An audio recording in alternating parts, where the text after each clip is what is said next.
Good morning दोस्तों। माँ seated classes में आप सभी का स्वागत है। दोस्तों आप सभी कैसे हैं? मैं आशा करता हूँ आप सभी बहुत ही अच्छे होंगे, स्वस्थ होंगे और मस्त होंगे। तो आज की क्लास में हम लोग चर्चा करेंगे नेत्रहीन लोगों के बारे में। आज का टॉपिक हम लोग का क्या रहेगा? नेत्रहीन लोग।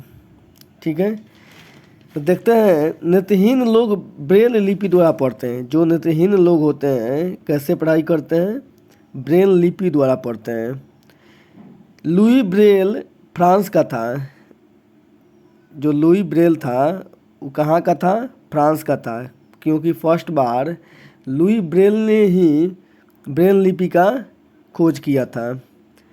फिर आगे हम लोग देखते हैं नुकीले औजार से उसकी आंखें खराब हो गई थी। कैसे हो गया था? जो लुई ब्रेल था एक नुकीले औजार थी, उसके आंखें उसी के कारण खराब हो गई थी। क्लियर यहाँ तक? फिर हम लोग आगे देखते हैं लुई ब्रेल ने ब्रेल सिस्टम 1821 में दिया, परंतु 1832 में इसे स्वीकार किया गया। जो लुई ब्रेल थे ये अपना सिस्टम, जो ब्रेल लिपि का सिस्टम किया था, उनने 1821 में दिया था, परंतु इसको 1832 में स्वीकार किया गया। क्लियर यहाँ तक? ब्रेल लिपि 6 बिंदुओं पर आधारित होती है। ब्रेल लिपि जो होती है कितने बिंदुओं पर आधारित होती है? 6 बिंदुओं पर होती है। और मोटे मोटे कागज़ पर एक नुकीले औजारों से बिंदु बनाकर लिखा जाता है। कैसे लिखा जाता है? मोटे मोटे कागज़ पर एक नुकीले औजारों से बिंदु बनाकर लिखा जाता है। क्लियर यहाँ तक? ब्रेल लिपि गणित और विज्ञान के लिए सामान्य भाषा कोड होते हैं। एक भाषा कोड होता है जो गणित और विज्ञान को समान रूप से कैसे पढ़ा जाता है। वो कोड क्या है? 1837 यानी कि 1837। क्लियर? स्वयं को किसी और की परिस्थिति में रखने से हम उनकी समस्याओं को बेहतर समझ पाते हैं, जैसे अंधों की। क्लियर? जो अंधा व्यक्ति रहता है वो स्वयं अपने आप को समस्याओं को बेहतर समझ पाता है। क्लियर? आपको स्क्रीन पर हम दिखा रहे हैं, देखिए यही स्क्रीन पर आप सामने देख पा रहे होंगे। ये जो इनका ब्रेल, लुई ब्रेल जो थे, इनका यही चित्र है। और जो यहाँ सामने आपको यहाँ दिख रहा होगा, देखिए 6 बिंदुओं मोटे कागज़ पर 6 बिंदुओं पर दिया गया है। जैसे आपको ए सामने स्क्रीन पर दिख रहा होगा कि अगर 6 बिंदुओं को, जो प्रथम बिंदु है इसको कलर किया गया है, ए क्या हो गया? ए हो गया। फिर 6 बिंदुओं में बी में 2 अगर कलर बिंदु रंगा गया हो गड्ढा, वो क्या हो गया? बी हो गया। फिर सी को ऊपर के दिशा में जो रंगा हो उसको क्या होगा? सी हो गया। इसी तरह करके पूरा क्रम में ए से लेकर जेड तक दिया हुआ है, और 1 से लेकर 9 तक फिर शून्य भी है इसमें शामिल। क्लियर? आपको इसमें पूरा स्पष्ट रूप से समझ में आ गया होगा कि ब्रेल लिपि क्या है और कैसे होता है। क्लियर? फिर हम लोग आगे बढ़ते हैं। तो आगे का पॉइंट दिया हुआ है परिवार एवं मित्र। तो हमने एक चैप्टर एक वीडियो में पढ़ाया हुआ है परिवार एवं मित्र के, पूरा वीडियो इसमें हमने समझाया हुआ है और पढ़ाया हुआ है, लेकिन यहाँ हम इसको भी चर्चा कर लेते हैं। बालक का परिवार ही उसका पहला स्कूल होता है। जो बालक का परिवार होता है उसका पहला स्कूल होता है, क्योंकि बालक जब भी जन्म लेता है तो उसका प्रथम स्कूल, उसका जो परिवेश होता है परिवार एवं घर से ही होता है। जो उसके बाद फिर मिलता है विद्यालय। विद्यालय क्या होता है? सेकेंडरी हो जाता है, लेकिन प्राथमिक क्या होता है? परिवार ही होता है। पहला स्कूल उसका क्या होता है? परिवार ही होता है। अगर क्वेश्चन आ जाए कि बालक का पहला स्कूल कहाँ होता है, तो वहाँ आंसर हम लोग क्या होगा? तो परिवार होगा। अगर वहीं सेकेंडरी दूसरा पूछ रहे कि दूसरा उसका स्कूल कौन सा होता है, तो हम लोग का विद्यालय हो जाएगा। क्लियर यहाँ तक? फिर हम लोग पढ़ेंगे बालक की आवाज़, आँखें, बाल, चाल उनके माता पिता से मिलती है। जो बालक की आवाज़ होता है, आँखें होती हैं, बाल होता है, उसके चाल होता है, वो सब क्या होता है? माता पिता से मिलती जुलती है। क्योंकि डीएनए क्रोमोसोम माता पिता से लक्षण संतानों तक ले जाते हैं। उसमें क्या होता है? डीएनए के कारण ये सब सारे चीज़ें उनसे मिलती जुलती है। जैसे मान लीजिए कि माता पिता अगर उसका पुत्र होता है तो क्या होता है, रक्त का संबंध होता है, क्योंकि उनका खून और इनका खून एक दूसरे से मिलने का चांस अधिक रहता है। अगर वही पिता और उसके बहू का जो हो जाए, मान लीजिए कि सास बहू में संबंध दिखा जाए, तो वहाँ क्या हो जाएगा, रक्त का संबंध नहीं होगा सास बहू में, उसमें क्या होगा, वैवाहिक संबंध, क्योंकि उसके पुत्र से उसके बहू का शादी हुआ है। यहाँ तक आप लोग क्लियर समझ गए होंगे क्या हुआ, कि बेटा व माता में रक्त का संबंध है, लेकिन अगर वही पति पत्नी के बीच क्या हो जाएगा, वैवाहिक संबंध होगा, वहाँ रक्त का संबंध नहीं होगा। क्लियर। देखिए यहाँ स्क्रीन पर हम आपको दिखा रहे हैं, सामने स्क्रीन पर आप देख रहे होंगे, यहाँ पति पत्नी है और साथ में एक उनका लड़का भी है। तो इन दोनों के बीच जो पति पत्नी के बीच होगा वैवाहिक संबंध होगा, लेकिन पति पत्नी और बच्चे का जो बीच संबंध होगा ये क्या होगा, रक्त का संबंध होगा। क्लियर यहाँ तक। फिर हम लोग का पॉइंट है अगला, ग्रेगर जॉन मेंडल। तो ग्रेगर जॉन मेंडल के बारे में हम लोग जानेंगे कि आखिर ग्रेगर जॉन मेंडल क्या किया था और कैसे किया था। तो ग्रेगर जॉन मेंडल का जन्म 1822 ईस्वी में ऑस्ट्रिया के किसान परिवार में हुआ था। जो ग्रेगर जॉन मेंडल थे, इनका जन्म जो हुआ था 1822 ईस्वी में हुआ था, ऑस्ट्रिया के किसान परिवार में हुआ था। इनका जन्म ऑस्ट्रिया में हुआ था और किसान परिवार में हुआ था। देखिए यहाँ यही है, यहाँ सामने स्क्रीन पर आपको दिख रहा होगा। इन्होंने जो ग्रेगर जॉन मेंडल थे, उन्होंने मटर के 28,000 पौधों पर प्रयोग किया और फैक्टर नामक गुणक का लक्षण का अगली पीढ़ी में ले जाना वाला बताया।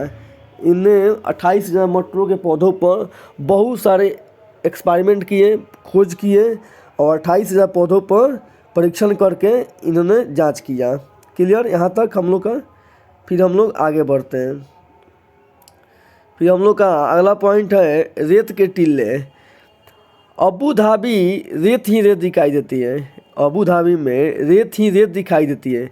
कभी कभी रेत के पहाड़ भी दिखाई देते हैं।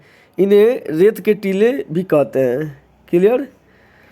यहाँ रेतीली ज़मीन के नीचे तेल होता है, इसलिए तो यहाँ पेट्रोल आसानी से मिल जाता है। यहाँ पेट्रोल पानी से भी सस्ता होता है। अबू धाबी में पेट्रोल जो होता है पानी से भी सस्ता होता है। क्लियर। केरल में नारियल, केले, पपीते, सुपारी, कटहल, कितनी ही तरह के पेड़, लेकिन अबू धाबी में तो सिर्फ खजूर के ही पेड़ दिखाई देते हैं। केरल में नारियल भी मिलता है, केला भी मिलता है, पपीता भी मिलता है, सुपारी भी मिलता है, कटहल भी मिलता है, अनेकों प्रकार के वहाँ पौधे मिलते हैं। लेकिन अबू धाबी में क्या होता है, केवल खजूर के ही पेड़ दिखाई देते हैं, क्योंकि वहीं एक ऐसा पेड़ है जो यहाँ उग सकता है। वहाँ अगर नारियल उगाया जाए, केला उगाया जाए, तो वहाँ का ज़मीन वैसा है ही नहीं कि जिससे कि उग पाए। क्लियर। देखिए यहाँ आप सामने स्क्रीन पर देख रहे होंगे, यहाँ केवल रेगिस्तान ही रेगिस्तान है, बालू ही बालू है, रेत ही रेत है, केवल यहाँ देख रही हैं। यहाँ देखिए खजूर का पेड़ आपको सामने दिख रहा होगा। समझ गए। क्लियर यहाँ तक। फिर हम आगे बढ़ते हैं। अबू धाबी में चलने वाले नोट और सिक्के जिन्हें दरहम कहा जाता है, ये क्वेश्चन आया हुआ है कि अगर अबू धाबी का जो चलने वाला नोट होता है, सिक्का होता है, उन्हें क्या कहा जाता है, तो दरहम कहा जाता है। उन पर वहाँ की अरबी भाषा में कुछ लिखा होता है। क्लियर। मैं हूँ कुटन, मैं केरल में रहता हूँ। मेरे घर के आंगन में मसालों का बगीचा है। वहाँ मैं तेज़पत्ता, छोटा इलायची, बड़ा इलायची, काली मिर्च आदि को उगाता हूँ।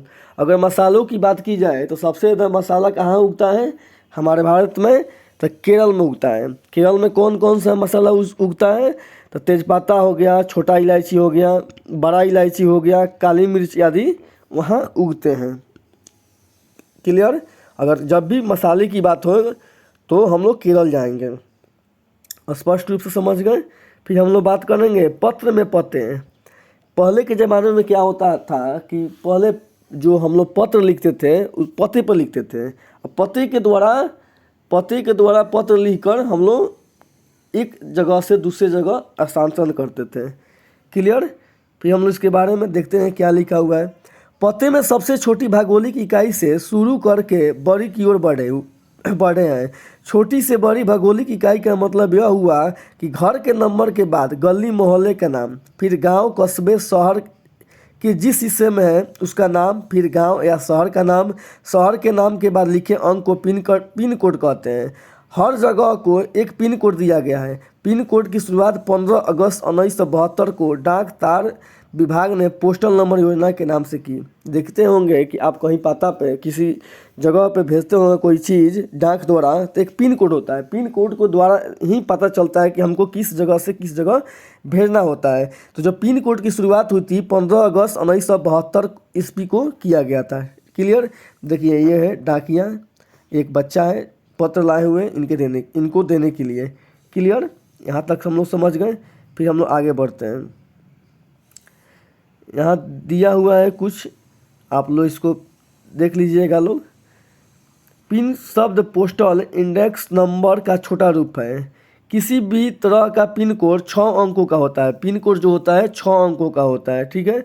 हर अंक का एक खास स्थानीय अर्थ है। इसमें पहले स्थान पर दिया गया अंक यह बताता है कि पिन कोड किस राज्य का है। अगले 2 अंक यह तय करते हैं कि यह उस राज्य के उप क्षेत्र का कोड है। और अगले 3 अंक उस राज्य के उप क्षेत्र के ऐसे डाक कोड का कोड है जहाँ से डाक बांटी जाती है। आपको समझ में आ गया होगा कि जो 6 पिन कोड नंबर होता है इसका अर्थ क्या होता है। क्लियर। पुराने ज़माने में क्या होता था कि कबूतरों द्वारा संदेश भेजा जाता था। जब संदेशवाहक कबूतरों की बात हो रही है तो उस इंसानों की बात कैसे न हो जाए, ऐसे समय से डाक पहुंचाने का काम करते थे। जब संचार और परिवहन के साधन बेहद सीमित थे, बात हो रही है उन हरकारों की जो पैदल ही आम आदमी तक चिट्ठी पत्री पहुंचाने का काम करते रहे। राजा महाराजाओं के पास घुड़सवार हरकारें हुआ करते थे। कबूतर की कई प्रजातियां होती हैं और ये सही संदेश लाने ले जाने का काम नहीं कर सकती। गिरहबाज या हुम्मर या प्रजाति है जिसे प्रशिक्षित करके डाक संदेश भेजने का काम लाया जाता है। कबूतर में प्रजाति होती हैं, उनका नाम क्या है, गिरहबाज या हुम्मर वह प्रजाति होते हैं। ठीक है। उन्हीं के द्वारा ये संदेश पहले के ज़मानों में भेजा जाता था। क्लियर। लाहौल स्पीति जिले के किब्बर गांव यह हिमाचल प्रदेश का सबसे ऊंचा गांव है। ठीक है। फिर हम लोग आगे बढ़ते हैं। आप लोग इसको देख लीजिएगा लोग, सामने जो स्क्रीन पर दिया हुआ है।